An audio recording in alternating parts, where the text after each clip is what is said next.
Hello and welcome, dear listeners, to the Reform Gamers episode 236, the show all about theology, gaming, and Nintendo finally noticing us Metroid fans. I'm one of your hosts, Logan. And I am his co-host, Micah. Now, Micah, as much as I would love to gush about Nintendo recognizing me and finally acknowledging me, we got to acknowledge this sweet mustache that you've grown, man. That if audio listeners, if you need to go over to YouTube and see this beautiful thing, I'm zooming in on it in the video so you can just soak it in and just bask in the ambiance. This rivals almost former co-host Adam's mustache or handlebar mustache that he had going on back in the day, man. No way. Adam is the handsome bearded man, and I'm almost just mocking myself because I can't grow facial hair because I'm a quarter Japanese. And so no, I've had tell Logan the whole story before we hit record. COVID has been going through the house, and so I've had no reason to really shave other than to kind of goof around with this. And my wife was like, "Yeah, just grow out the mustache," and I was like, "Really? Okay." So this is about a week or 9 days maybe or so of awesome, work. Man. It's awesome. It's a total dad stash, dude. It's pretty gross. It's pretty nasty. See, I don't know, man. Is it though? Listeners, let us know. If you're watching on YouTube, comment.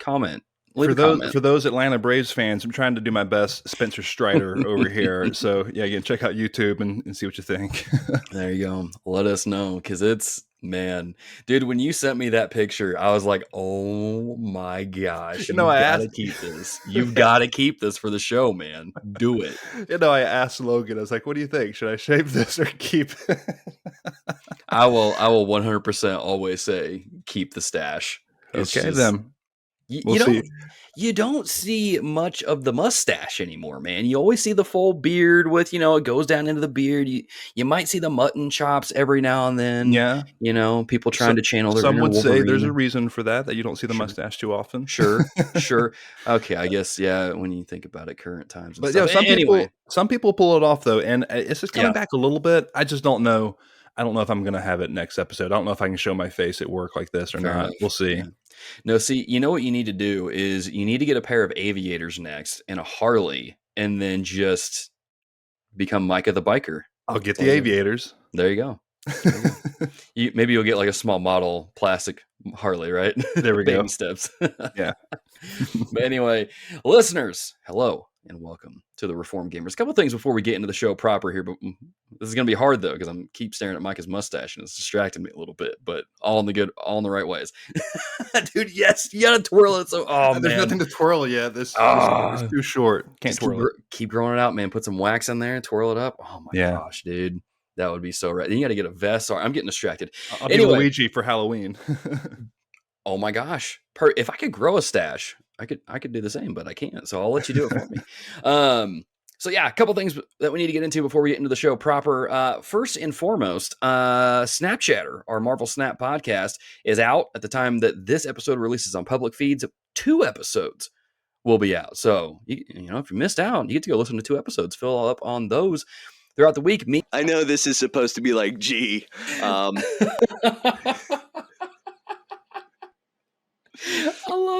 I love it. I can just hear it now. If we ever play in battle mode, you'll be sitting there like, suck turds or whatever you said. Suck farts, man. Yeah. Me and Nate from the Backlog Breakdown got together and we were like, you know what? We're driving our co-host crazy talking about Marvel Snap for 20 minutes on our podcast. Why don't we just start a Marvel Snap podcast show? I was almost redundant there, but you get the idea. And first episode's out. Second episode will be out when this episode releases on public feeds. And then, just go check it out. YouTube.com/@SnapChatterPodcast. The link will be in your show notes. I can't remember what I said everything for. But yeah, it's a good time. Really enjoyed recording those, and we'll be putting more out. Also, in case you are a $5 and up patron over on patreon.com, be sure to check out the TRG Discuss show, which I may be calling just Talk TRG from this point on. I feel like that sounds a little bit better than TRG Discuss. Because I feel like when you say discuss, it sounds like I'm saying disgust, like we're going to disgust you all. Yeah, I guess so. With our opinions. I don't know. Still trying to figure that out, but either way, that's going to be going up soon. First one is out on me and my wife talking about Hogwarts Legacy and the drama surrounding it. The one where I bring Aaron White on from Feelin' Film podcast. We'll be talking about movies and all sorts of things over there. That should be out by the time this episode releases on public feed, so you have a lot to look forward to. A lot of stuff going on, man, within TRG. 2023 is the year of TRG. We're going to keep that going. Man. But that being said, let's get into the show proper with a little bit of what have we been playing, because we've got a lot to talk about. A couple big games came out over the last couple of weeks. Micah, kick it off, man.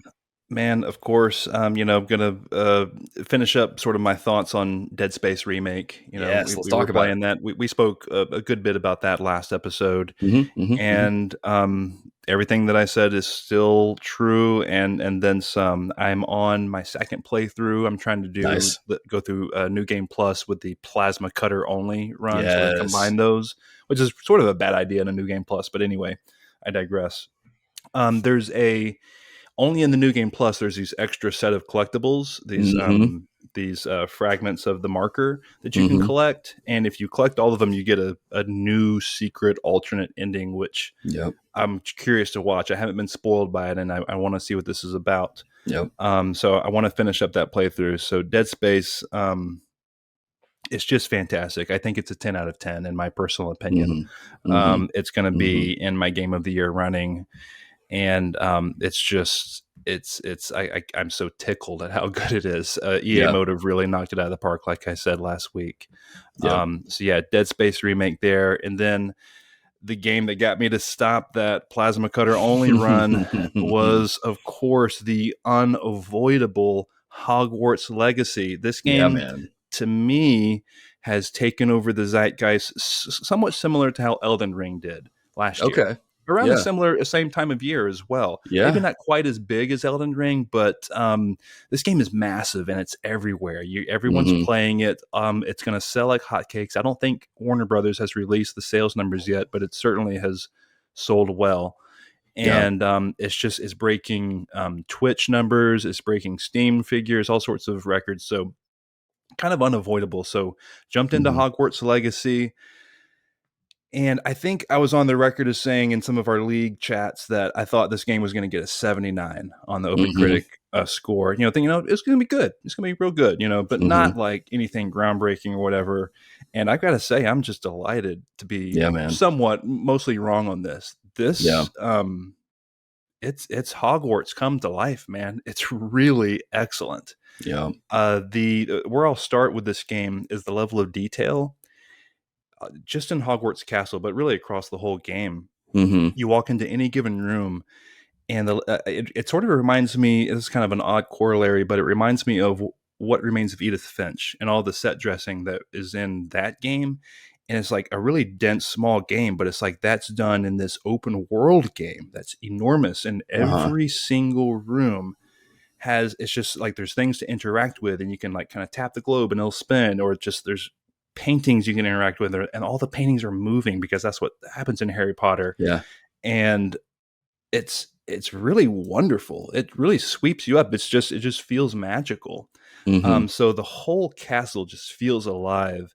It's bustling during the day. Now, because there's a day-night cycle. If you're wandering around at night, it feels like everyone's asleep and you're kind of wandering around a castle, which is cool. But otherwise, it's like students are wandering around, going to class. You can interact with, there's ghosts walking around, friendly ghosts and stuff.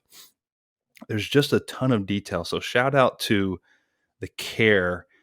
And this game kind of had a long dev cycle. It seems they took a lot of that time and just kept adding details and things and more things. And it's really shown. It's quite engrossing and quite, just the kind of putting you in that place. It's really wonderful, especially Hogwarts itself. I can't say enough good things. It's going to take you a long time to figure out kind of where you're going. It's just huge. It's like I'm about 23 hours or so put into the game. It says on my save file, pretty good bit. And I still don't think I could like navigate around just like, I want to go from this classroom to that classroom and not look at the map. I couldn't do it. So it's huge and awesome. Flying on the broom is so fun. Broom flight, so good. I don't know if there's Quidditch in the game or not. There's not. We've already checked. Okay, I You couldn't can go to the remember. Quidditch field, but you can't play it just yet. Definitely, you can go around. There's Quidditchy type stuff you can do, but Yeah. Broom Flight is a lot of fun. Combat is great. One of the only things or a couple of things I'll knock about it, voice acting is hit or miss. All the Okay. main characters, the main professors you encounter, and you, the character yourself, obviously, and some of the students, really great. And then sometimes you come across some NPCs, and it's like old school Bethesda games. It's like, oh, Yeah. okay, huh. Yeah. Um, I didn't put it on mine because I haven't played a whole lot of it, but just the little bit of time I've spent kind of going around, even just the Gryffindor common room and talking to people, I'm like, oh, all right, I can overlook this though because right. I can just cast spells. Yeah, it has some jank, some open world jank, some classic, open world jank like you would expect. Yeah. Like one time I was using Accio to pull this boulder down a hill, and it just hit like a picket fence and went flying like a football field's length away, like a rocket. So stuff like that. That's funny. The last gripe I'll have is that once you acquire a whole bunch of spells, I'm like holding my red pen out here like a wand. Accio. Once as you long acquire, as you don't say Avada Kedavra. once you acquire a whole bunch of spells, it's kind of hard to cycle through them, and when you're in the middle of combat. So you're always you can map them to, it's always like R2 and triangle, or R2 and circle, or R2 and X. So you have the 4 face buttons that you can map them to, and then once those 4 are taken up, you can sort of make another set. It makes it to where you can unlock another set of 4, but then you have to select that one. And so choosing and swapping them out in the middle of battle, it's almost like you have to pick the 4 you want, or else it's not super smooth. Yeah. So, and maybe I'm just haven't quite figured out the best way to go about it yet, but that feels clunky to me and kind of slows down the combat, which is otherwise pretty darn good. But ultimately, top to bottom, this has been just a really pleasant surprise. This will also probably be in my game of the year running. I don't know if it'll kind of make the final cut, but as of now, I could see it getting long in the tooth where I'm like, okay, maybe I'm getting a little bored with it. We'll see. We'll see how it goes, if I get the platinum or not. But I'm enjoying it certainly enough to beat it. And it's just been a pleasant surprise. So yeah, really enjoying Hogwarts Legacy. Well, Micah, man, you left out the most important thing that I'm sure a lot of our listeners want to know. What house are you in, dude? Oh, of course. Oh, man, yeah, you're right. Silly me. So I am, and according to the trophies, this is proving out true, I'm in the absolute minority. I'm a Hufflepuff. Oh, wow. Okay. Yeah. Okay. So apparently Slytherin is the top, which isn't much of a surprise. And then I think it was Gryffindor, Ravenclaw, and then Hufflepuff. So I'm a loyal Hufflepuff, trying to be a good little student, good little fifth year. But yeah, how about yourself? What are you and Camilla? Well, Camilla picked Ravenclaw, and I, of course, linked my Wizarding World account or whatever to it. So I got put in Gryffindor, which I was like, that's perfect because that's what I wanted anyway. Sure. Like I said, I didn't put it in the document here because I haven't really spent a whole lot of time with it. I literally just got like my wand and went to Hogsmeade and did some of that early game stuff. But what I liked, or what I played so far, I've liked, and I echo a lot of what you said. I think the combat is insanely good. Maybe not, well, I shouldn't say insanely good, but it's way better because I was worried, like, how are they going to handle all this? How are you going to handle the spells and stuff? But man, it's a blast just swapping in the different spells, doing the Accio and the Leviosa, and then pulling a random like barrel or boulder out from the environment and throwing it at someone. I mean, when you string this stuff together, it's pretty cool to watch.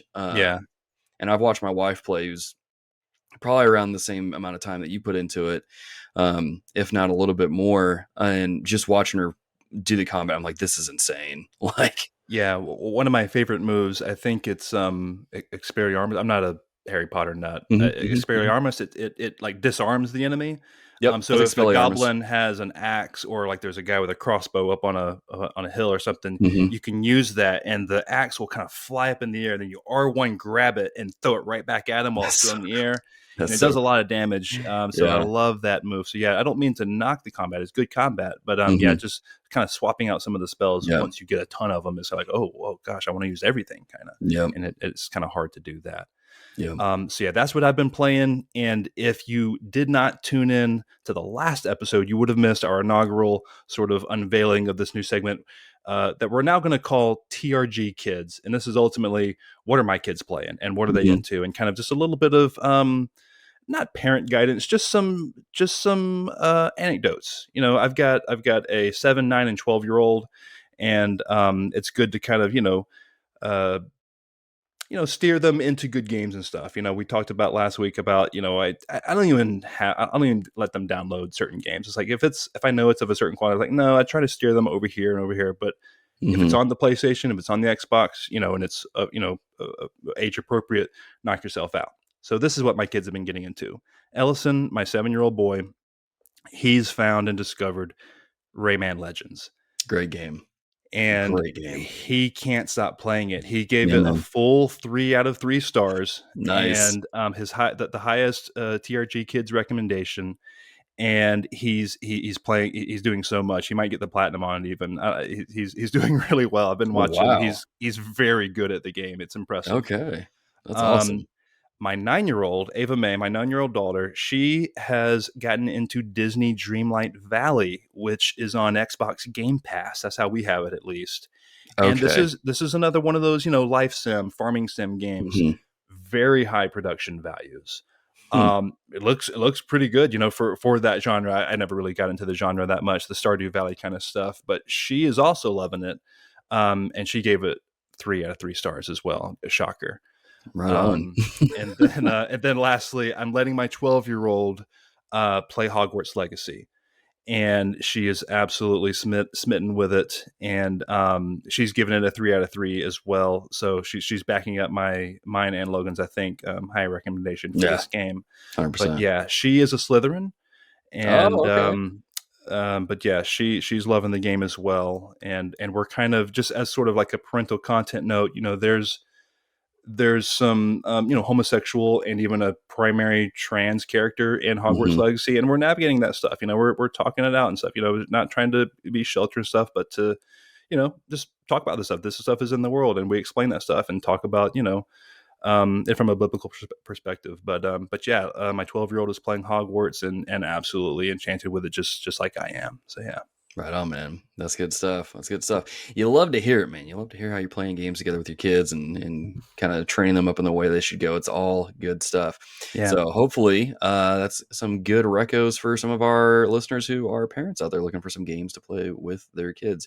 I'm not going to spend a whole lot of time on what I've been playing. I did finish Dead Space Remake as well, which me and Micah I just forgot to talk about even in the pre-show. We got to try and figure out when we're going to do a spoiler cast for that. Maybe after we both get the secret ending and see kind of what that entails, and then we can discuss that as well. Yeah, we can figure that out. But man, there's really nothing else to really say about this. This is absolutely a 10 out of 10. Give it a 5 out of 5 on GG. Like this is how you do a remake. This is the same exact level of care, if maybe not a little bit more than what was given to like Resident Evil 2. I know they're 2 different developers, but man, this is how you remake a game and stay faithful to the source material. Change just enough to where you're like, this actually kind of makes a little more sense now, story wise. And it works, man. I can't get over how stinking good this game was. I will say this. I did play it on the Xbox Series S because, of course, my wife was playing Hogwarts Legacy on my PS5. Game crashed a ton on me on the Xbox Series S, specifically closer to the end of the game. If I would go into a room and a cutscene was about to start, or even just loading in from quick resume, game would just freeze. And it's like, dang, dude, what is going on here? So if you're playing it on the Series S, just be aware closer to the end of the game, you're probably going to encounter a lot of crashing. But even with that happening, game was still a ton of fun. Didn't look as good as it did on my PS5, of course, because it's a Series S. Great game, though. However, the one game I do want to spend a lot of time on, which I don't know how much time I'm really going to spend on it, because again, for those of you that are in the Discord, you are already aware of this. For those of you not in the Discord, shame on you. Get in the Discord. What's wrong with you? We live streamed Party Watch or Watch Party, whatever the feature's called in Discord. We streamed the Nintendo Direct into the Discord. Had a lot of people in there talking about it, just enjoying the show, just enjoying hanging out. And then the screen that came on where Nintendo was like something Metroid Prime, and my ears perked up. I'm like, excuse me? What are you doing, Nintendo? And then I saw it, man, in all of its beauty and glory. Metroid Prime Remastered made an appearance, and I'm sitting there just freaking out, screaming in the microphone, probably making everybody mute me because I'm so loud. And I'm just like, my goodness, it's real. I've been sitting here doubting it for the longest time, and now the reality that we might get a Metroid Prime trilogy on the Switch is that much closer. But man, they made me so happy after they showed all the care and detail that went into it, all the changes they made in the control scheme, making it look good, that the game was going to be available to play shortly after the Direct. And I lost my ever-loving mind, downloaded it so fast to my Switch when it became available, started playing immediately, and literally for the next 2 hours, I was just constantly screaming, this is so good. How is this good? How is this real? And my wife was just laughing at me the entire time. But I didn't care. It was an honor to be on that Nintendo Direct watch party with you and to get that reaction, because I mean, I don't know, you tell me, was Metroid Prime Remastered not one of your most anticipated games, period? Oh, 100%. Like when I heard I've heard rumors about Metroid Prime, just the trilogy itself coming to the Switch for years.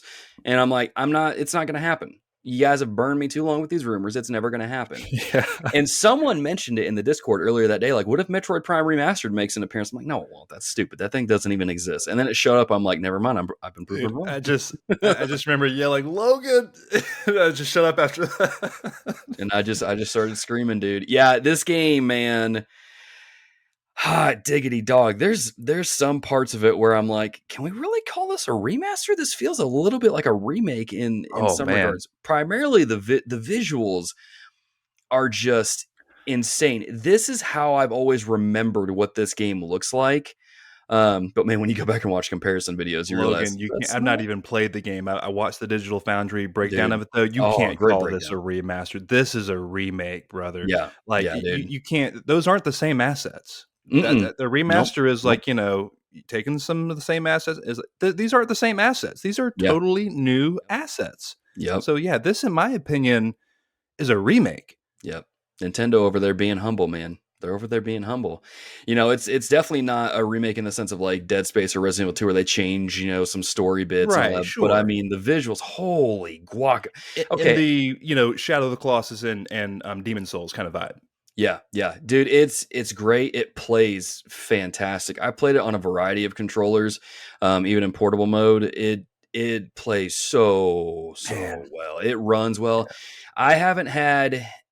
There was only one scenario where it stuttered, and that was because there was like several enemies on the screen, and I was in portable mode, and but I've been playing this game. So to let people know who may be more familiar with it, I just got the grapple beam, which is getting very close to the end of the game. I think I only need like a few more upgrades, and then I can go take on the final bosses. But man, it's awesome.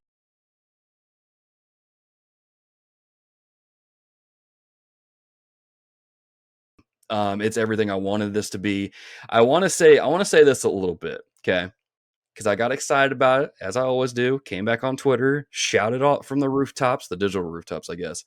Someone came in my mentions like, this looks bad compared to what I can get on the Xbox Series S. No, it doesn't. Shut up. I played Dead Space Remake on the Series S, and the Metroid Prime Remastered on Switch, even portable mode, looks crisper and runs smoother than Dead Space Remake did on the Xbox Series S. That's not throwing any shade at EA Motive. They did a great job with that remake. Really glad. But y'all, don't be coming in my mentions telling me this game looks bad. If you think Metroid Prime Remastered looks bad, you need glasses. And it runs at a smooth 60. Runs at a smooth 60, man. Like I said, I've only seen it chug, like dropping frames that one time. Sure. When I run into a bunch of enemies, but my goodness, that's outstanding. Like I said, I haven't played it, but just I watched that Digital Foundry in 4K, and I couldn't believe it. Yeah, I'm it's not. nuts. I've never played Metroid Prime, any of them. So Oh man, I'm going to get this. I just don't know when. I yeah, got to fit it into yeah, the busy schedule. yeah. Maybe if it drops to 50 or 40, I know they don't like to. Or actually, what is it? 60 right It's now? dude, it's $40. Oh, is it 40 right now? Okay, well Yeah, then, yeah, yeah. I might get it then. Man, I got to think about when to fit it in. How That's long is the game? How long is it? so.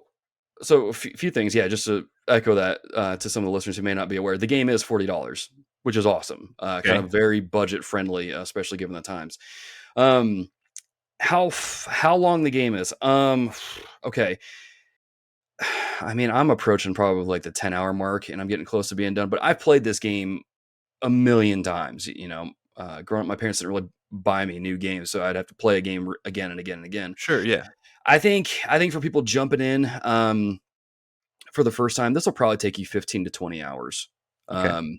Especially if you're new to Metroid and you're not super familiar with how the game works.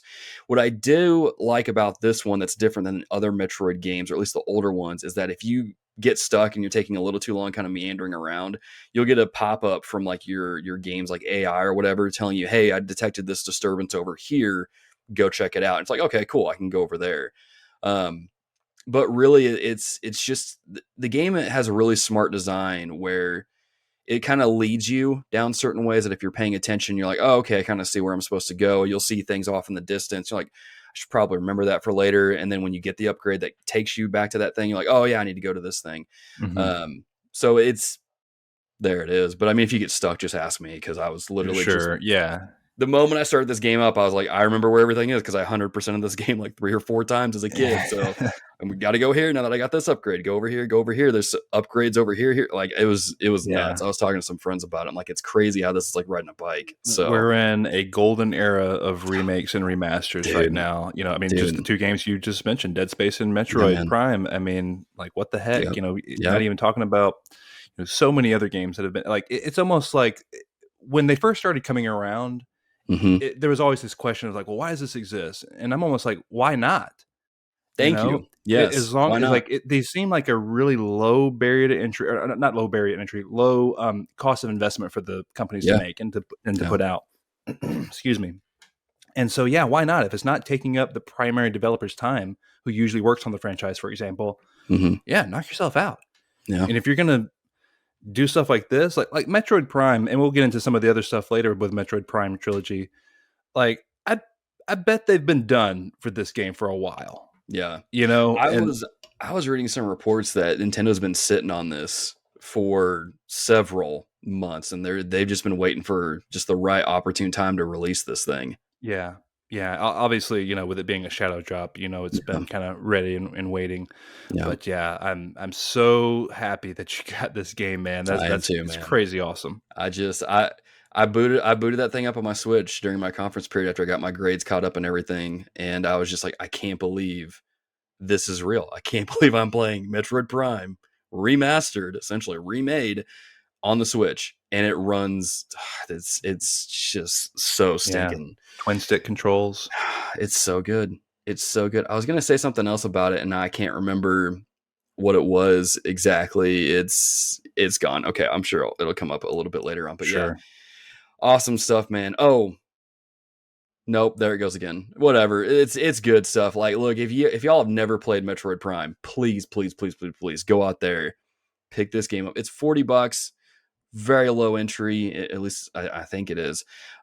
Just don't buy anything in Marvel Snap, and just enjoy. I am looking for. I want to hear from people that are playing this game. If this is your first time playing it, I want to hear what you're experiencing. I want to know what you think, because I mean, this is my billionth time through. Of course, I'm enjoying it, but I want to know what other people think. It's awesome though. It's awesome, Micah.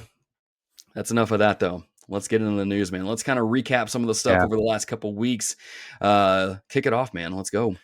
Yeah, you mentioned the Nintendo Direct already, so of course we've got to touch on that. It's a little old by the time we're hitting it. We're recording on Wednesday, and it was a week ago today as of this recording. But we just got to hit these highlights. Of course, I'm going to kind of sort of go down in order of importance, quote unquote, not in order of how it ran down. But they ended with Zelda Tears of the Kingdom trailer, of course, awesome. which the way I described this to a coworker, is that it felt like the God of War Ragnarok trailers. We got up leading to that where I'm like, Mm-hmm. oh yeah, this is more God of War. Mm-hmm. It looks like God of War. And it kind of wasn't especially exciting, but God of War is awesome. God of War Ragnarok is awesome. So Right. this was the same thing. It was like, oh yeah, that's more Zelda Breath of the Wild stuff. We didn't. Some of it looked cool, but like not like mind blowing. But I bet it's going to be awesome. See, my thing was because I don't know if I said this on the podcast or not. I've been nervous because like we haven't really seen a whole lot of it until a week ago, and then I got all I wanted. I'm like, never mind, this game looks incredible. I'm you're ready good to go with it. Okay, yeah, I was like, this is what I needed. I'm not bad with it. It just felt like it's like, oh yeah, sure. That's kind of what I expected. Sort of like the way we saw the Ragnarok trailer. So there's like, okay, yeah, there's him getting out of the boat and all that. Just more awesome. Yeah, so that's not a bad thing. It's just like don't why it's not broken, so why fix it? Yeah. But that was confirmed for May 12th. That date did not slip. I was hypothesizing and thinking that maybe it was going to slip. Glad it's not, of course. So May 12th, and I think we got a write-in for this one, Logan. We do, yeah, we got a write-in. As always, you can get your write-in submitted for each episode over on patreon.com/thereformgamers. Aaron L. White writes in and says, please discuss the new $70 price Nintendo has gone to for Tears of the Kingdom.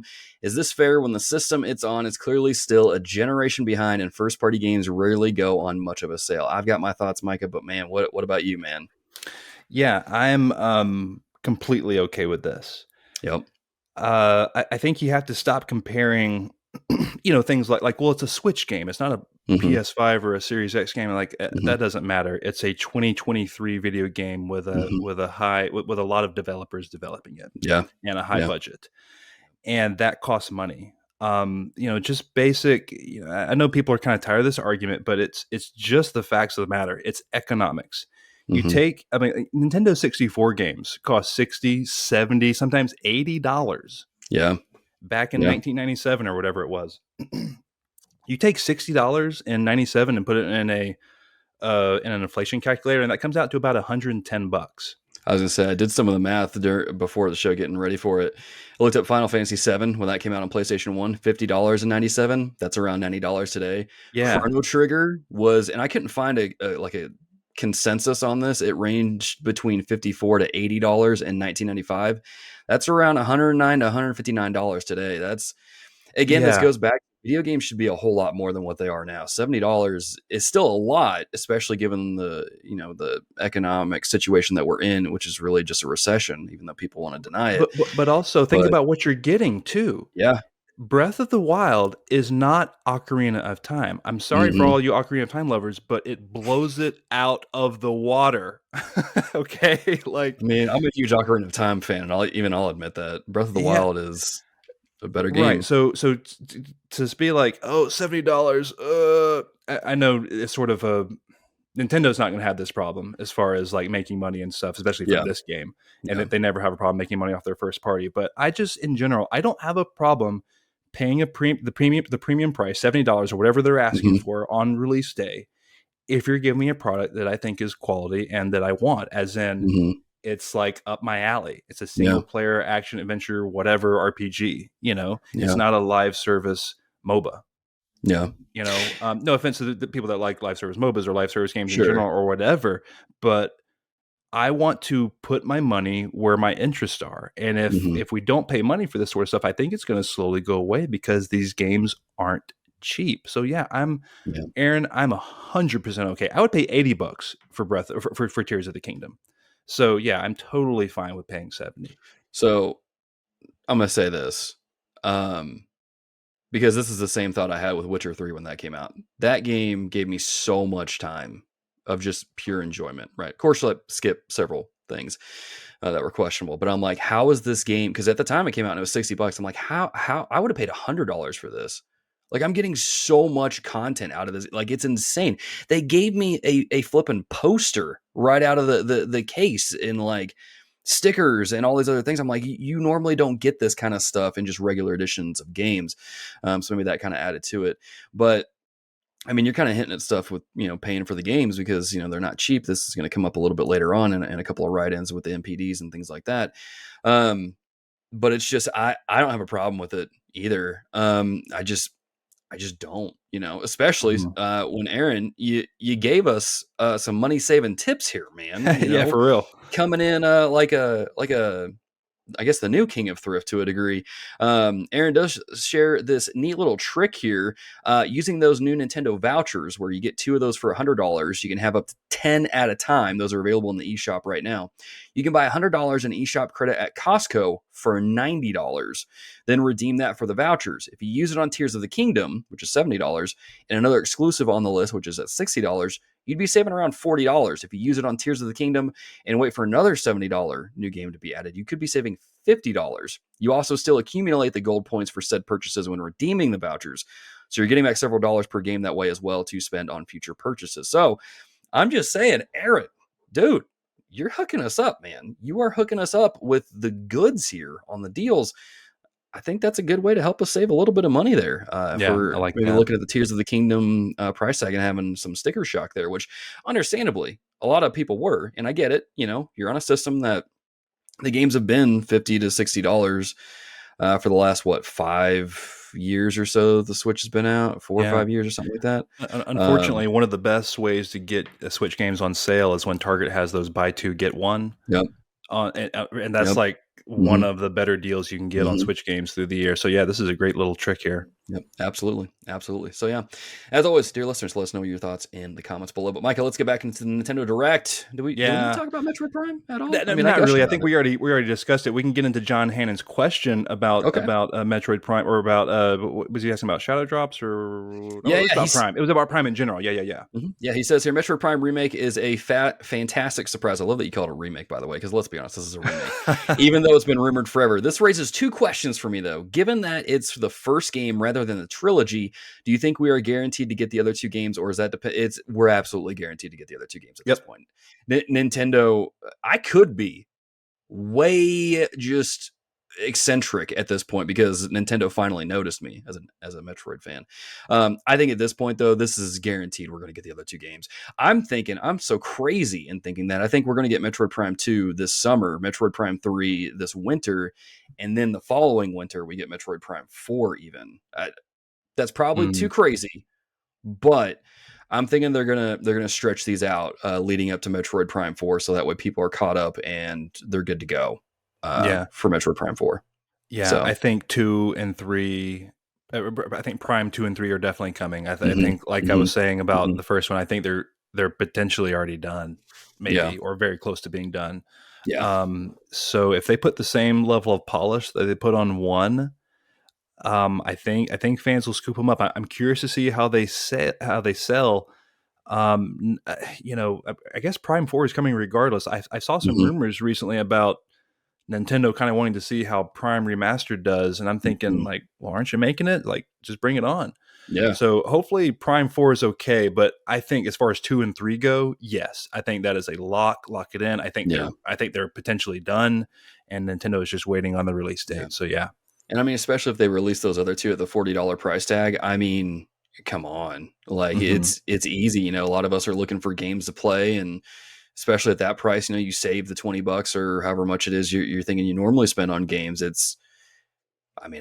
think it's a shoo-in. Second question is, in your mind, does this give additional weight to other rumored remakes, remasters coming from Nintendo? I don't know, to be honest with you, Micah. What do you think? Because I'm not sure of what other ones he might be thinking. I would have to ask which rumored games he's talking about. I'm trying to think. Nothing's like coming up to the top after the Prime stuff. But I don't know, John. Like I said, I'd have to know the specifics. But again, going back to the Prime stuff, I think that's definitely happening. I think there again, like we were saying earlier, like why not? I think it's a low cost entry for them to put the stuff out, and I think Prime Remastered is going to do great for them. So hopefully, that does usher in more remakes and remasters. Yeah, absolutely. All right, that brings us back to the Nintendo Direct. Some last minute things here to kind of go over. Some of those are looking mighty fine Yeah, a brand new Professor Layton game. Which It's was called Professor Layton and the New World of Steam. It's just kind of a teaser yeah, trailer, Logan. yeah, No date, real but yeah, surprise. are you a Layton fan at all? I wish I was. Professor Layton was those games like I saw on the 3DS, the DS, and was like, man, I wish I could get into those, and always meant to, but I never got to. And so this Hmm. one I will definitely be picking up because I've always wanted to get into the series. Yeah. My friends who have gotten into the series and have played them love them, so I know I'm in for a good time. So I'm looking forward Cool. to it.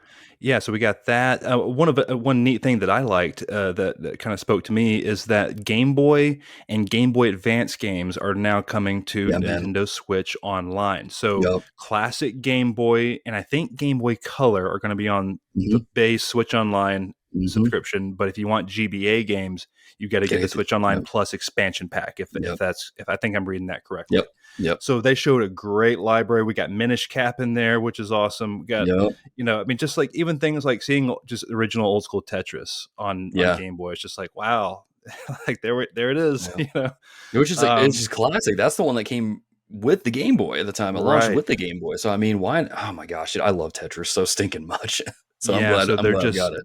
they're just adding more value there to Switch Online, which I think we had um some knocks on it when it first launched, but it's Yep, slowly growing into its own as yep, far as value and stuff. So good stuff there. And yep. then rounding it out, we got a new sort of gameplay trailer for Pikmin 4, Hmm. which has been confirmed for July 21st. That's the first time we've heard that date. So Yep. this summer, late summer there, we'll be getting into, well, actually I guess that's midsummer or so, we'll be getting into Pikmin 4. And then we finally the delayed Advance Wars 1+2 reboot camp finally got a new date of April 21st. Yeah. Aren't you an Advance Wars fan, Logan? Didn't you play Well, these games so I played them like a long time ago. I don't remember a whole lot of them, but what I do remember is like these were stinking fun. And I've been waiting for this thing to come out because it's supposed to come out what last last year, I year? think. The war in Um, Ukraine, I think, delayed it. yeah. So I mean, I'm super stoked to see this finally coming in pretty soon too. I mean, I can't Yeah, wait to get back into them. I never did play the second one. I did play the first one and thought that was really cool. And so, I mean, between this and Fire Emblem Engage, like I'm set on the strategy game front. yeah, yeah. A lot of other sort of smaller like expansions and other things they showed off, but those were some of the highlights that I wanted to hit. Hmm. But let's go ahead and move on to this next news story. And this one, I'm going to be cautious about what I say because I'm not, a Okay. legal expert and stuff. But basically, there's been some new challenges facing the Microsoft acquisition of Activision Blizzard King. And so the UK Competition and Markets Authority, so that's over in the UK, that's sort of like the FTC equivalent over there. They say that it believes that Microsoft would find it commercially beneficial to make Call of Duty exclusive to Xbox or available on Xbox in an enhanced way, which could result in quote unquote higher prices, reduced range, lower quality, worse service, and or reduced innovation. Logan, Hmm. they note a couple of things about some problems with Call of Duty and some other titles such as World of Warcraft and the cloud platform Hmm. and stuff there, but the high the the headline grabbing items about this story is that their recommendation, basically the way that they would say okay, thumbs up to the deal, is if Microsoft's if Activision divulged itself of the entire Call of Duty business. That's one. The Hmm. second thing they would do is if Activision divulged itself of all of the Blizzard business. And the last one is if they Okay. divulged itself of all of the Activision business, which I guess would only leave Blizzard King to be a company. Yeah. So Okay. three major things, which of course, if you're Microsoft, are like, okay, like they're gonna balk at that, and like why do the deal if you can't get any of Yeah. those If you three can't get things? all those. If you can't get Call of Duty or all of Blizzard or whatever. Um, so that's the current landscape, and yeah, I don't want to get ahead of myself. I still think the deal's going to go through. Hmm. From what I've read and what I've heard, it seems like the UK's case is somewhat flimsy, even though they're kind of these kind of headline grabbing sort of the things that they're expecting Microsoft to do if they want it to go through. But yeah, let me just pause there and like, what do you think of that at face value, Logan? What do you think of this in general? And do you think the deal will go through? It's wild, dude. This is the thing where like I don't even know, man. There's so much stuff to sift through. To answer your question about do I think the deal is going to go through, I think it will ultimately. I think a lot of this stuff is just roadblocks that they're throwing in the way. I don't. So let me just kind of recap and see if I'm understanding correctly. They said that if this deal does go through, some of the provisions are Activision, like Microsoft wouldn't get the Blizzard Kings. Like it sounds like they basically can only get one, but not all three is what they're putting forth. Is that correct? Or right? Like you can either get Activision Blizzard King, the whole thing, without Call of Duty, or you got to get rid of Blizzard, or you got to get rid of Activision. One or the other, or one of those three is how I understand it. Yeah, I don't see how that would. I just don't see how that would even. Work. It's all I'll say is this. Again, we're not experts in this. It's becoming more interesting to where it's becoming more gray, and there are maybe more legitimate questions rising to where when it first started, it seemed like a slam dunk. Now, I think there are more people out there thinking it might not go through.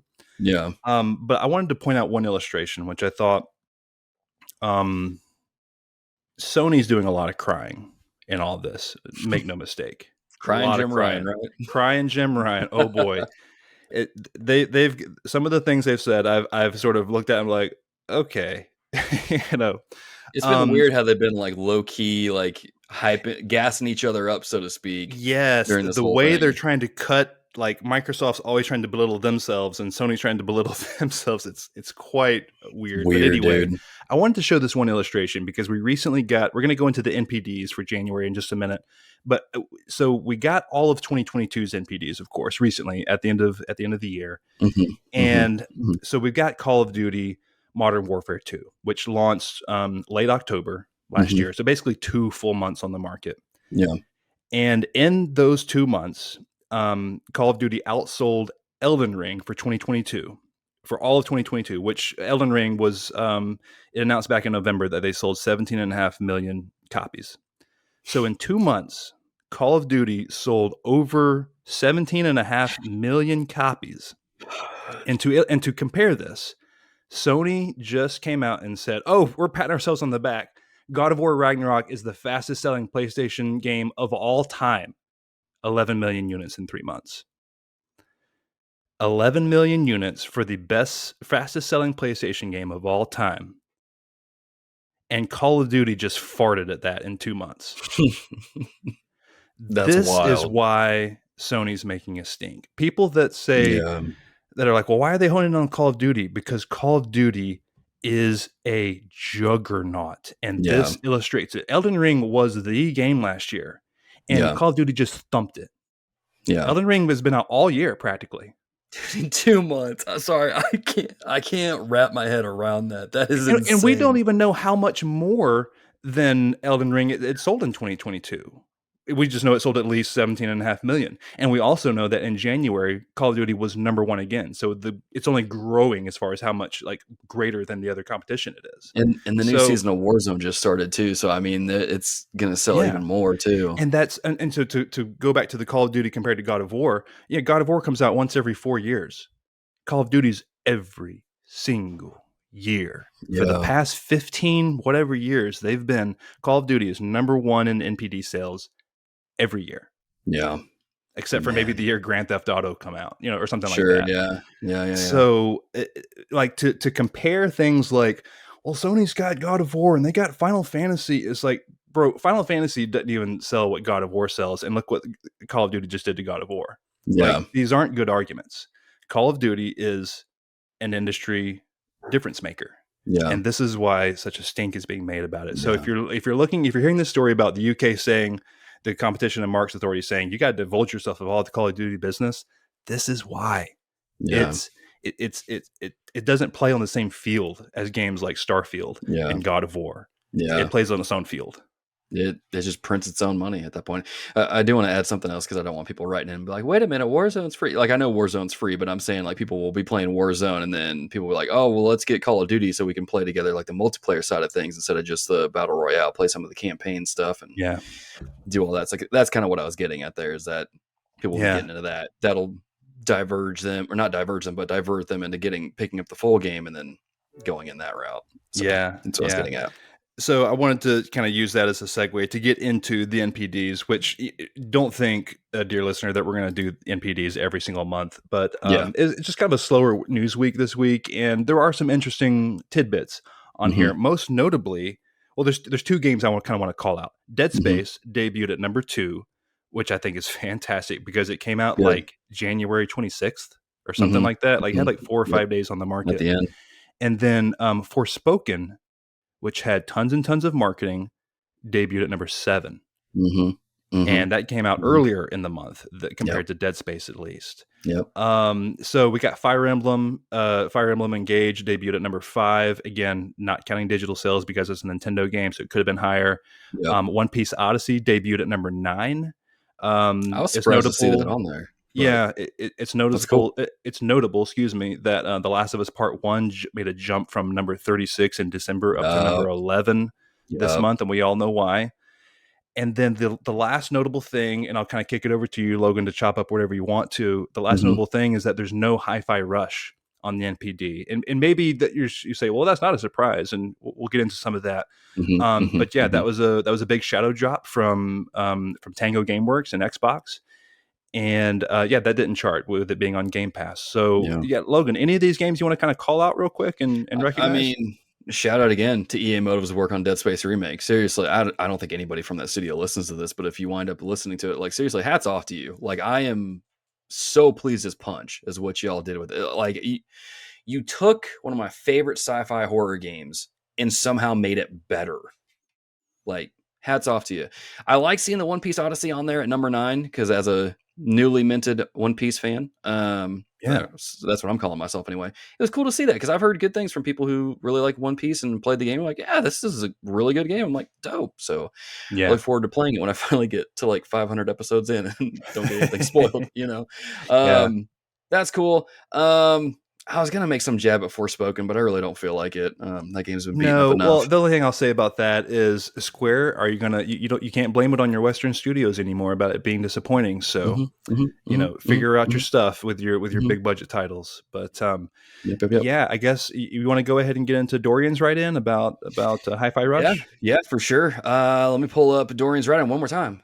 Listeners, you can get your write-in submitted over on Patreon.com. $1 support and above, all that stuff. You know the jazz by now. Dorian Taylor writes in and says, should we as gamers be at all concerned with the headlines of Game Pass hurting game sales? Personally, I think it's a bit misleading. It seems to be common sense that if a game is in a service, it won't have as many sales due to the fact that it is in a paid subscription service. But what does all this say of the revenue? The devs get money from Microsoft, and then they get the player count plus a few sales. This is the business side of things, but as gamers who are eating good, should we actually care?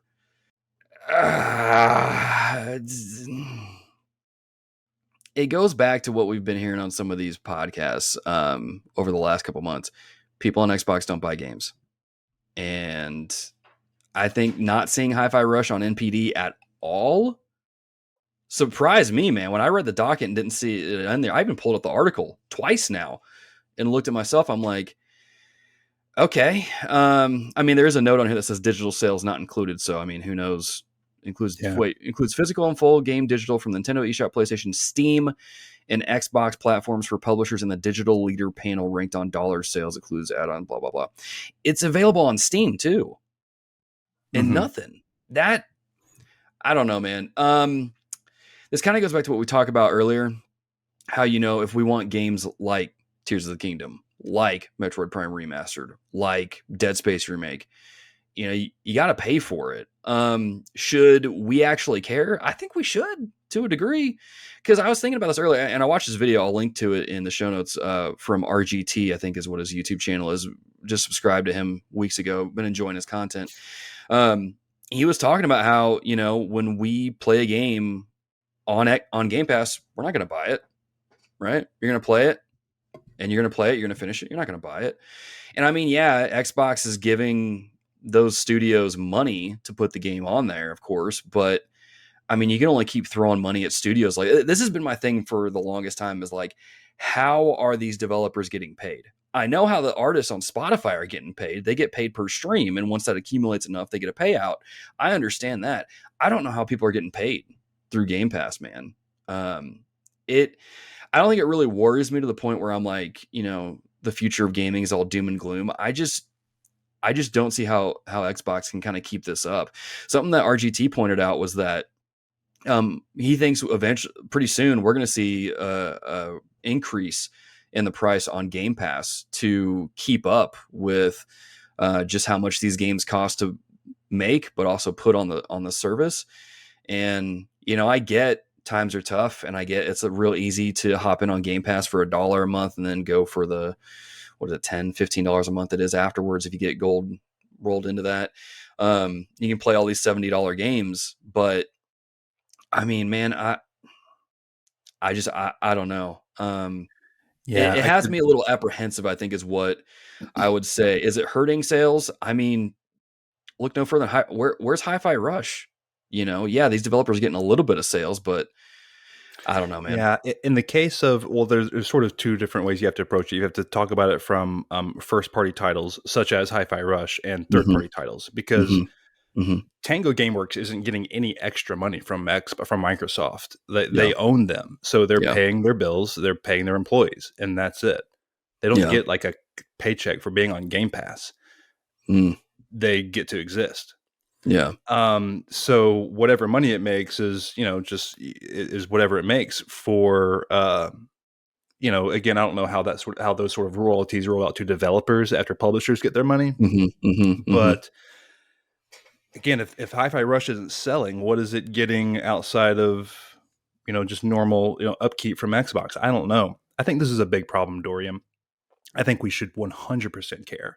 If, you look at what Microsoft is doing, they're doing something that nobody else in the industry can do. They're controlling a subscription-based service that no one could keep going because it's not actually profitable. Yeah. Sony couldn't do this, and they're not. They would go out of business. Nintendo couldn't do this, and they're not, because they would also go out of business. Yeah. Only Microsoft can do this because they have a whale of a tech company behind them with trillions of dollars. So they're almost like kind of just wielding their big money around and swinging it around because they can. And I don't think it's good for the industry. It is akin to what I think how the Apple Store and the App Store and iOS and stuff sort of affected the games industry with like that race to the bottom. Like everything's 99 cents or free. And like, look what that did to the industry. It's irreparable what the mobile games industry did to the video game industry, for better or for worse. But you can't say that didn't have an impact. Yeah. This is going to have a similar impact when you're training your clientele to not buy games that we just described with Tears of the Kingdom. Take hundreds of developers and millions of dollars to make, and you expect people to get by with like how they're skirting by with $1 a month subscription services on Game Pass because they cheated the system? I don't think so. Yeah. So like that's not going to pay the bills. Yeah. It only works because it's Microsoft, and that's why it's scary. That's why it's like you see them buying Bethesda and Activision. And I'm like, no, because you're going to run them into the ground through Game Pass. Yeah. Microsoft has to prove it to me. Like, produce your own games and contribute to the industry, other than making a service that is cannibalizing the industry, in my opinion. Yeah. Can everyone afford $70? No. Yeah. Is it a good deal for gamers? Absolutely.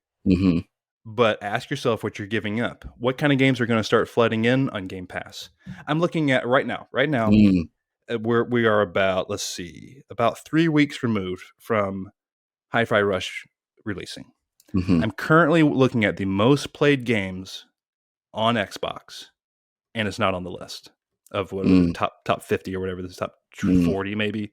It's not on the list. What if it's so awesome? Why isn't it like breaking the charts and stuff? That's crazy, because I remember like getting on Twitter, and that's all I saw for that weekend that it came out. Yeah, for That's that wild. week, and then that was it. Yeah. So, it's like, how is this paying for people aren't subscribing to Game Pass for Hi-Fi Rush? It's not even on the most played list. Like, it's being beat out by, let me check, Star Wars Battlefront 2 and Warframe and Skate 3. That's what I'm seeing on this list above Hi-Fi Rush. 3. Okay. Sea of Thieves, Assassin's Creed Odyssey, Farming Simulator, Fall Guys. Not, yeah. So this is my point. See, you know what scares me about that is a lot of those games that you listed. I mean, maybe not a lot, but at least a good handful are like live service games, man. Right. And I think for me, that's what I'm worried about. Is we're going to go down this road where a lot of games are going to start becoming live service models because they got to recoup their costs somehow. Mm-hmm. And like, I mean, you see it now with Marvel Snap, which we get into in Snapchatter. I mean, just the costs for everything in that game are so high that it's like, what the heck, dude? Well, how did you think Phil spun this to the Microsoft upper management? Like, we're not going to sell our games. Well, then how are you making money? Well, through subscriptions and through microtransactions of live service games, which are going to blow up and are going to dominate our Game Pass service. Yeah. If that's what you want, go ahead and knock yourself out and do that. But I want to pay $70 for Tears of the Kingdom. I want to pay $70. I'm going to pay $70 for Starfield if I play. I don't know if I'm going to do that on Game Pass. That's I don't know. I just believe in paying the developers for their work. And there again, Bethesda ain't getting another penny for Starfield just because it's on Game Pass. Yeah. So yeah, man. And I'll say a few more things. One, anytime I played a game on Game Pass that I liked, I went and bought it on PlayStation. Mm-hmm. Tunic, I played on Xbox. Like, oh, it's cool. I want to actually own it. I want to support the developers. Bought it on PlayStation. Yeah. I mean, I've done that with several other games. I can't think of any off the top of my head. Tunic is the most recent one. Heck, Persona 5 Royal. I mean, I was one of those idiots who bought whatever the PS5 version cost was on PS5 because I'm like, all my trophies are locked over there. I feel weird playing it on Xbox and playing it for free. Just, I don't know, man. When I really think about Game Pass, this is the other thing I was going to say. Like, my skin crawls a little bit, right? I'm not trying to throw shade at anybody or show shade, I guess. And say, don't subscribe to Game Pass. I get it. It's economically feasible. And especially during our times, that's a heck of a deal. Especially if you get a new system. But when I think about this stuff, it kind of makes my skin crawl just at the thought of what the future is going to look like with it. We all thought Netflix was awesome, but look at it now. Kind of a shell of its former self at this point. And I think that is a cautionary tale for a lot of just subscription services in general, not just gaming, but streaming services as a whole. Hulu, HBO Max, all those places is put on notice about it, that they could easily become Netflix. And I think Game Pass, if Xbox isn't careful, could become the same thing. Yeah. So it's just some stuff to think through. I'm not really interested in like arguing about this because we all have our opinions on it, but it just, when I think about this sort of stuff, it does make my skin crawl a little bit because I don't know, man. So how are these games getting paid for? Yeah. Where it's like the thing I always ask people when I was in youth ministry. People would suggest these things, these events, and I'm like, okay, with what money? I'm on a shoestring budget. I mean, how are we going to do all this? And so it's just stuff to think through. I'm sure we'll probably get more write-ins with this just over the next couple of months. Definitely sound off in Discord or wherever on Twitter and let us know, if you disagree with kind of where we're at, where we're coming from. I'm sure there's plenty of you because you're fine in the Xbox ecosystem and doing all that stuff. So not saying like, you're wrong for doing that. I mean, I'm currently subscribed to Game Pass, but I don't think it's healthy for the industry. And I don't think the way Microsoft is going about it is being a good steward of it, I suppose. Yeah. But yeah. Yep. Someone's got to ask these questions. Dorian, I'm glad you kickstarted it, man. Good old powder keg of a question. Let's begin winding down the episode with some other write-ins that we were sending over Patreon. First one coming in from Porcho. Very unrelated question to anything. But what is a game series you would like to see sit on the bench or just altogether disappear? Fortnite is hardly a series, but I think it's had its time and could pleasantly go away now. Man, we talked, I think, last episode or 2 episodes ago about Halo. I want that one to go away for a little bit. Just put it on ice, bring it back 8 years down the road, see how it does. I didn't even think of that one. That's a good one. But yeah, that's the one I can think of immediately. I have one in my back pocket I'll bring up, but Mike, I want to kick it over to you and see what you think. Yeah, I've got two as well, and the one that I'll bring up mainly, it feels a little disingenuous because I'm not truly a fan of these games or anything. I've never really played one. Like I have dabbled and stuff, but I've never like beaten one or anything. But I think the Pokemon series could take a break and go away for a while and come That's back afresh. yeah.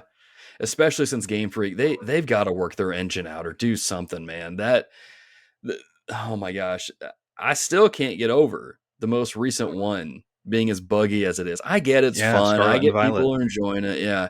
Thank you. I couldn't remember the names of them. But like, come on, y'all. In a world where Metroid Prime gets remastered to the point where it's basically a remake, come on. Yeah, This is what the Pokemon game should be. Should be up to yeah, this level. yeah. I So agree. I agree, man. What's Especially your, considering how much money they make. You would think yeah. they'd be able to pump it back into the product itself. Wasn't Scarlet and Violet the best selling Pokemon game too? Yeah, yeah, and Pokemon is just in general like the number one property in the world. Yeah. So Come on. yeah. Come on, y'all. The other one I jotted down, Logan, was, and this is kind of another random one because I don't play it. I'm just tired of seeing it at every PlayStation event. Five Nights at Freddy's, go away! I don't need to see any more Oh, Five Nights at yeah. Freddy's games. I feel like they're at every state of play, every PlayStation event. I'm like, why are In we getting some Five form Nights or at some Freddy's? form or another. Yeah, They've yeah, got yeah. a weird marketing thing with them, and they do like you go look at like view counts on YouTube for like Mm-hmm. just go to like the PlayStation channel Yeah. and look at view counts, and Five Nights at Freddy's is like 10 times its It's near up there, neighbors. man. It's like, Yeah. okay, there is a crowd here. I get it, but I would like for that series to go away. Yeah. Yeah. Yeah. I don't blame you. I played that newest one, Security Breach. Didn't like it. Way too buggy. Again, another Yeah, that's issue right. of fixing your engine and just making the games better. Yeah. My last one I'm going to pull out of the pocket here is Need for Speed. Go away for a little bit. Like, what Okay. do y'all do? I found out they released a new one last year, like a month ago. Need for Speed Unbound, and I'm just like, Need Oh for yeah. Speed used to be something that you would like hear about. I'm like, oh, new Need for Speed, let's go. But like over the years, man, it's just kind of become a joke. And this is coming from someone who used to be a huge Need for Speed fan. Just put it on ice for a while. I don't know why EA thinks that they can keep doing that and I don't know. not put out Burnout games. Yeah. Dude, Like just yes. make Burnout games, not Yes. Need for Speed games. They will sell better. Maybe history has proven that's untrue for Well, some weird true. reason. You know? But yeah, make some new Burnout games, man, and Yeah. give us those. I know we got like the Burnout Paradise got a remaster, somewhat recently. Mm-hmm. Mm-hmm. But Yeah. I'm with you on the Need for Speed. Yeah, It can take a hike for a little while. I just don't get it, man. I just don't get it. I was going to say something else and I totally forgot what it was. This is happening a lot, man. I'm getting old and forgetting Oh, it's things. fine. We're gonna do that, But yeah, as it goes on for sure. but yeah, no, just golly, I can't just Forza's the king right now. Just bring your games back when they're up to that caliber. I'm just saying, I want Need for Speed to be good again. I really do. Mm-hmm. But this ain't it, Chief. This ain't it. Yeah, You know what this is, though? This is another write-in from Calvary Zender.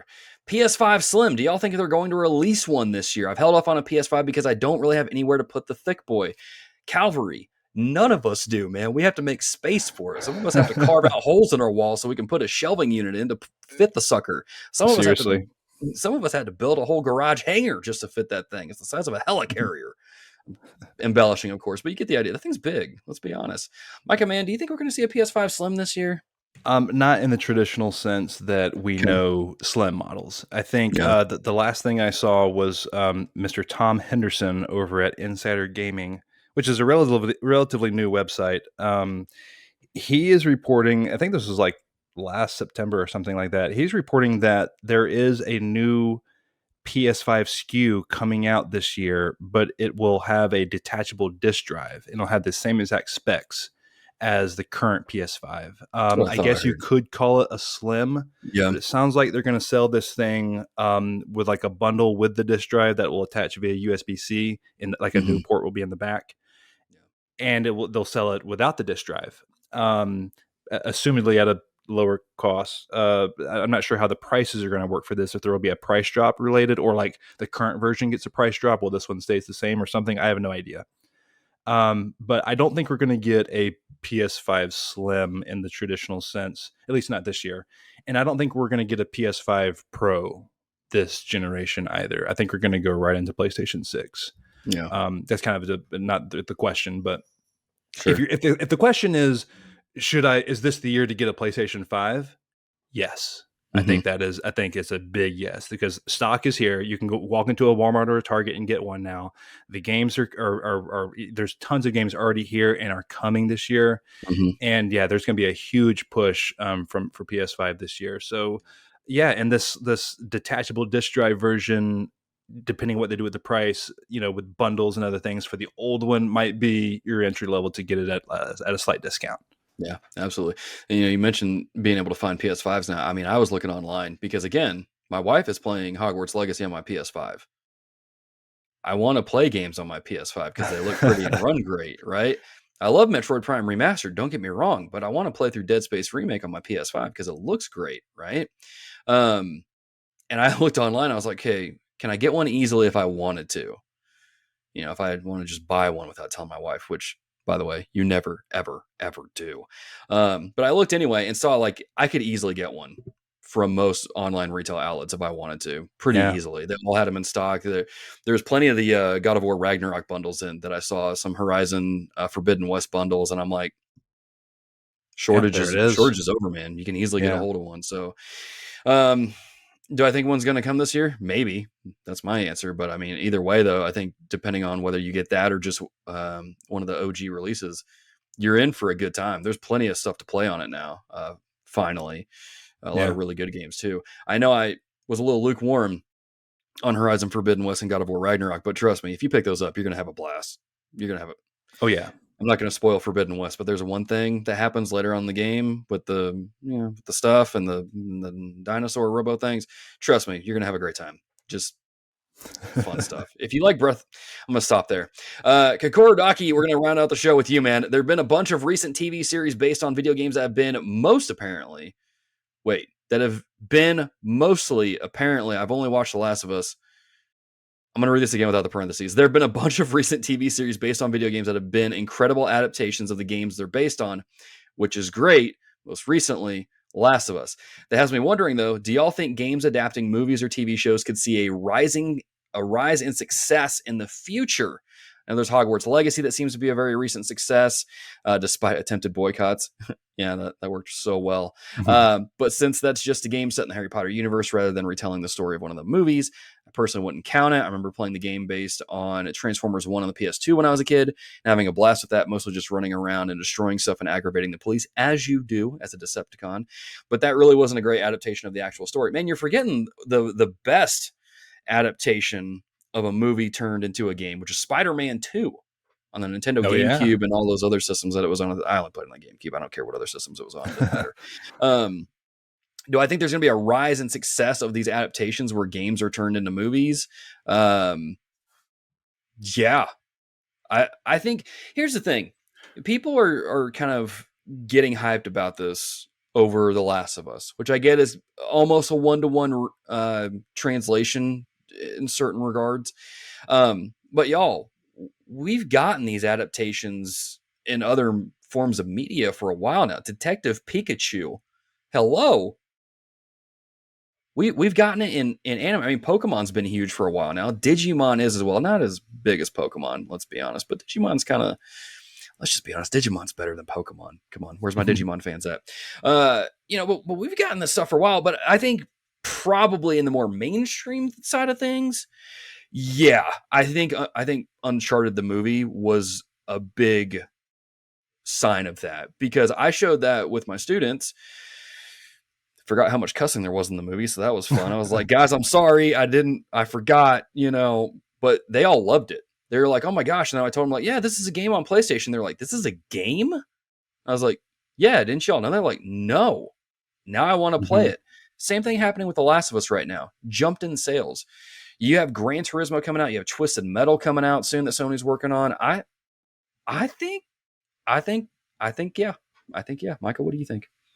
Yeah, I don't disagree. I think Kokorodaki is asking the inverse question though, Logan.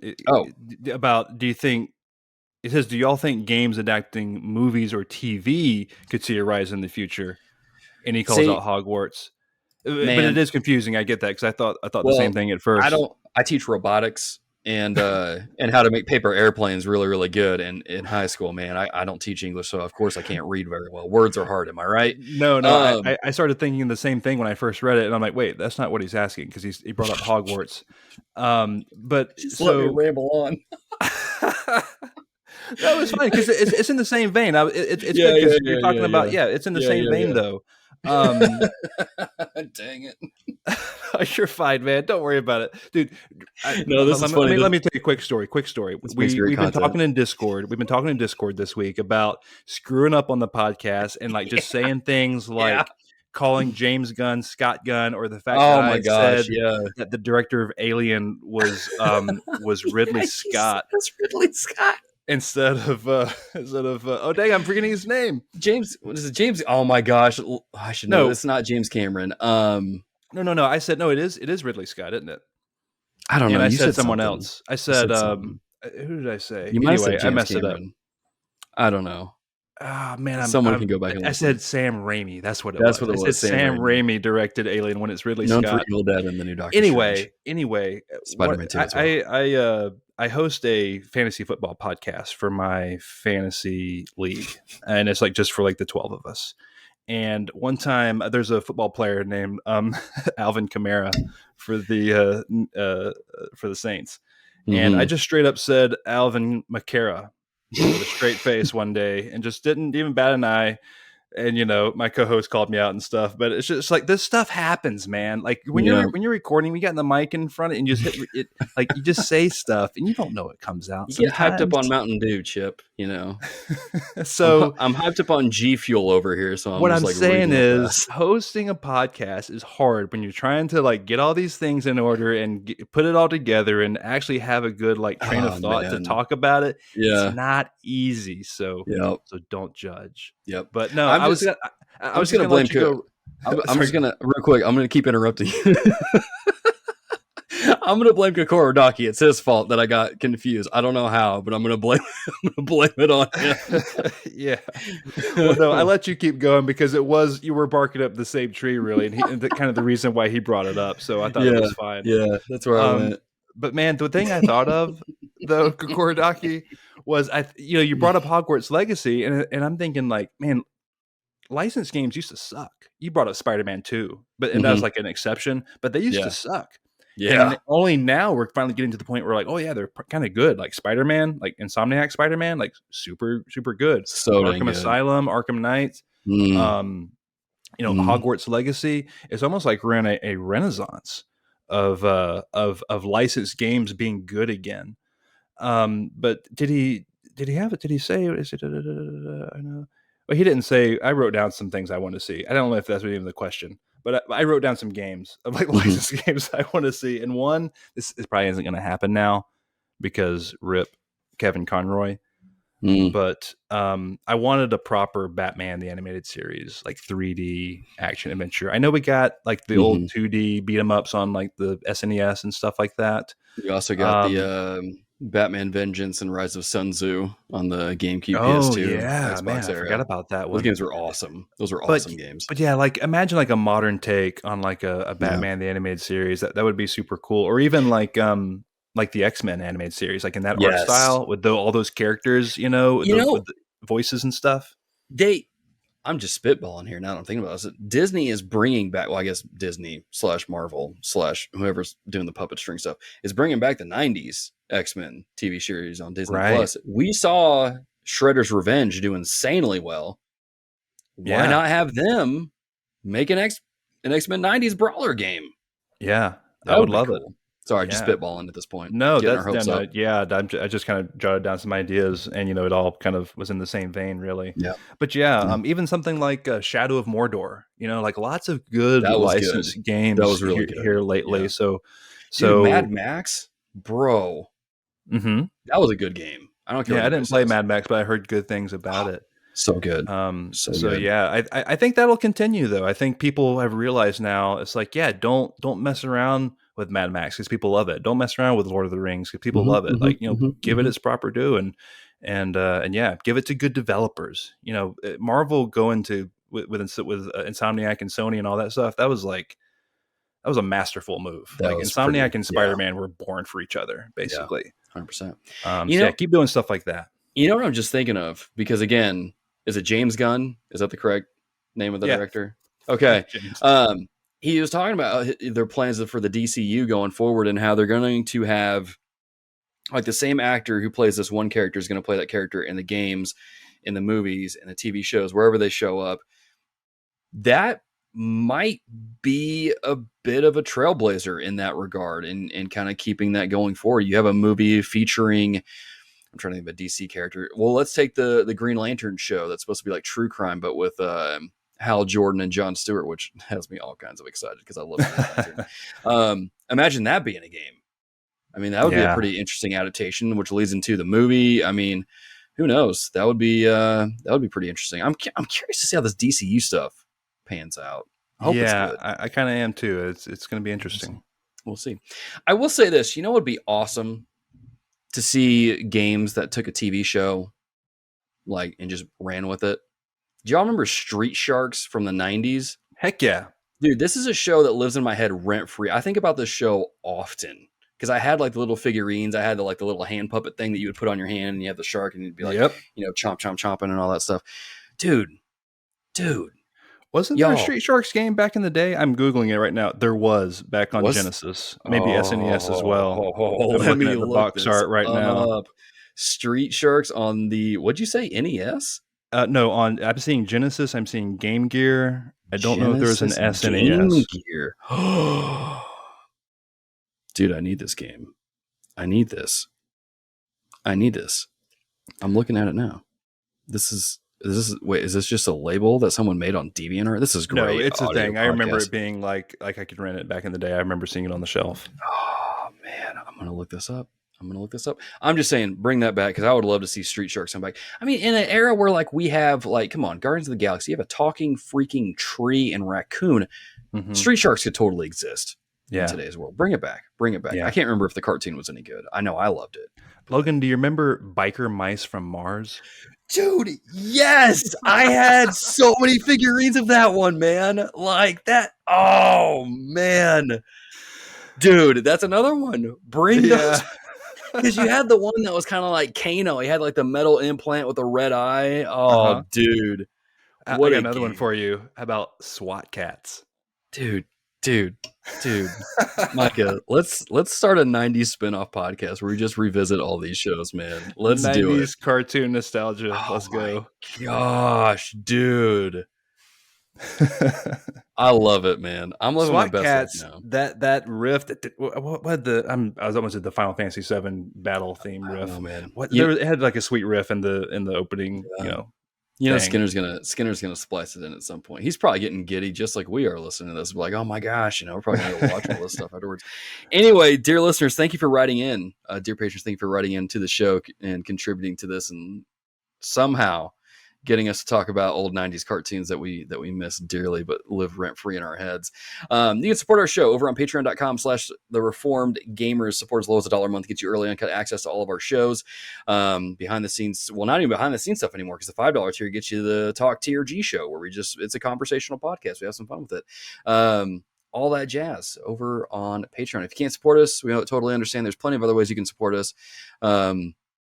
Just by listening to the podcast, sharing the podcast, liking it on YouTube, subscribing, sharing, doing all that jazz, joining the Discord and things of that nature. We greatly appreciate that support. But speaking of our patrons, this is episode 236. This is our second episode of the month. This means we are thankful. Well, I mean, we're always thankful for our patrons. It's not just the one time out of the month that we are. Of course. But, we got to shout y'all out, dude. We appreciate y'all continuing your support over on TRG, allowing us to continue, do what we do here on the podcast, allowing me to continue my Marvel Snap addiction, all that stuff, getting the G Fuel and all that jazz. But yeah, let's shout them out, man. I'll take the blues. You take the reds here.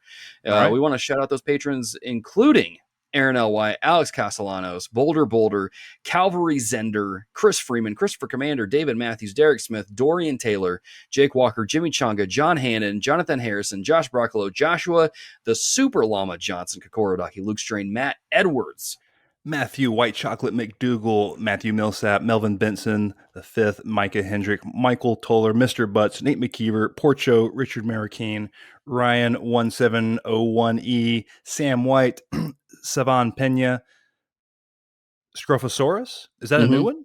Yep, that's Scrophosaurus? Scrophosaurus. Okay. There's a Welcome, couple new ones Scrophosaurus. this month. Yeah. Sojourner, Third Strongest Mole, Tim Syriac, Vincent Yu, Wesley Ray, Xavier Medina, Yuki Alley, and Zachary Nelson. Thank you so much, patrons. Yeah, y'all, thank you so much for your continued support over on Patreon, allowing us to continue to do what we do here on the show. Before we let you go, some Recos.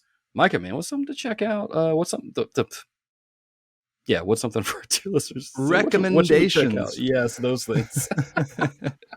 Man, this is I can't claim this one really. I got this one from Alex Castellanos, fellow patron over there, recommended this to us, and it's been going around for a while, I suppose, because they're on episode 200 and something. But the podcast is called SG Bitcast, or Seasoned Gamer Bitcast. It's helmed by a fellow named Ainsley Bowden, and he hangs out with Ty Guy Travis, who reviews kind of freelance for IGN. Hangs out with Rick Hogue over there, the lawyer supreme, and they have a good time from that. Kind of that I'm in my 40s, kind of perspective of gaming, and not cynical and jaded, but I've got experience, and I'm not a kid trying to interact with this medium. And so it's a really good podcast. A little bit of language warning. They don't filter over there, but good quality video game podcast over there. The SG Bitcast. Right on, man. Actually, I saw this in the docket earlier, and then I went and subscribed to it, and I need to go listen to that other episode, their latest episode that came out recently about Hogwarts Legacy. Yeah. My reco, the only thing I really got is go listen to Snapchatter. If you like Marvel Snap, go check it out. Me and Nate. I think we do a good job. I might be a little biased, but we do good. Thank you. See, Micah says it's good, so it's not just me. Go check that out. We have a good time over there. Episodes are about 30 to 40 minutes ish. So about as long as you can really listen to it while you play Marvel Snap. Why not? It helps you grind out the stuff. Yeah, we just talk about a lot of different things. Our favorite pool series 1, 2, or 3 cards is what we like to end the episodes with. Just the different changes with the meta, things like that. I know episode 3 we're going to be reviewing the season pass card MODOK and sharing our thoughts on it. And I got one of my friends who is like the Marvel encyclopedia, as me and my friends refer to him. He recorded a section of that we're going to include in the episode that is literally just giving you background on who MODOK is, what his powers are, how he came to be, those sorts of things. So be looking forward to that in episode 3. And then episode 4, I don't know what we're talking about in episode 4. Me and Nate are talking about that right now. We're trying to figure it out. So regardless, you can go check that out. It's available on Spotify, YouTube. At the time of this recording, I'm working on getting it on iTunes and some other avenues. But for the meantime, you can at least listen to it on Spotify and YouTube, which, let's be honest, that's pretty much what everybody uses these days. So surely you have access to one of those, but definitely go check this out. As always, again, if you want to support us, Patreon, I already said enough about that. Other ways you can connect with us is youtube.com/reformgamers. Visit our website, follow us on Twitter, join the Discord, all that fun stuff. Links to everything will be in your show notes. That being said, dear listeners, thank you for tuning into this episode of the Reform Gamers. Until next time, be a dear, keep it locked here, and we'll see you in the next episode.